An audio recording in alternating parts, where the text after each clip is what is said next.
আপনি আমার জন্য এত কেন ভাবেন আপনি বলতে পারবেন?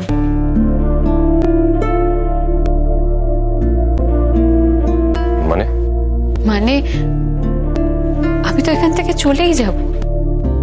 আমি তো কটা দিনের জন্য এসেছিলাম এখানে। আপনি আমাকে নিয়ে এত কেন ভাবছেন? আপনি ভাববেন না আমাকে নিয়ে। আপনি আপনার নিজের লাইফে ফোকাস করুন। আপনি আমাকে আপনার বিয়েতে নেমন্তন্ন করবেন।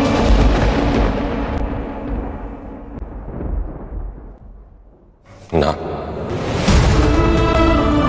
কেন? আপনি তো আগে বলেছিলেন আপনার বিয়েতে আসতে আমাকে। আমি সেটা চাই না। নেমন্তন্ন করবেন না আমাদের? আমি চাই না তুমি আসো। কেন? আমি তো বললাম সব কেনর উত্তর হয় না। আমি বলেছি যখন আমি তোমাকে আমার বিয়েতে ইনভাইট করতে চাই না, মানে চাই না। কি কারণ সেটা তো বলবেন। তখন তো ঈশার আমি আপনাকে এভাবে বিরক্ত করব না। কি আশ্চর্য, আমি তো বললাম এই প্রশ্নের কোনো উত্তর নেই। আর তাছাড়া আমি কেন চাইবো যে তুমি আমার বিয়েতে আসো?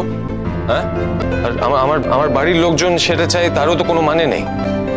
হ্যাঁ অবশ্যই গরিমা চাইতে পারে, গরিমা ডেফিনেটলি চাইতে পারে। তাছাড়া সুরঙ্গমা আন্টির তো বেশ ভাব তোমার হাজবেন্ডের সঙ্গে, তাই না? তুমি আর চিন্তা করো না, সুরঙ্গমা আন্টি তোমাকে সেভাবে আর ট্রিট করবে না, খুব ভালোভাবে ট্রিট করবে।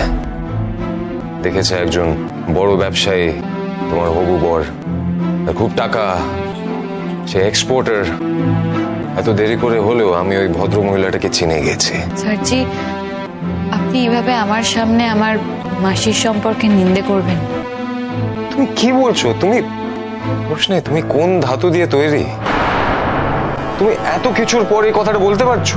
আপনি আমার মাসির নামে নিন্দে করবেন আর আমি সেগুলো বসে বসে শুনবো? আচ্ছা ঠিক আছে, আপনার ভয় নেই, আমি আসবো না আপনার বিয়েতে। এই যে আমি চলে যাব আর কোনোদিনও আমার মুখ আপনাকে দেখাতে আসবো না আমি।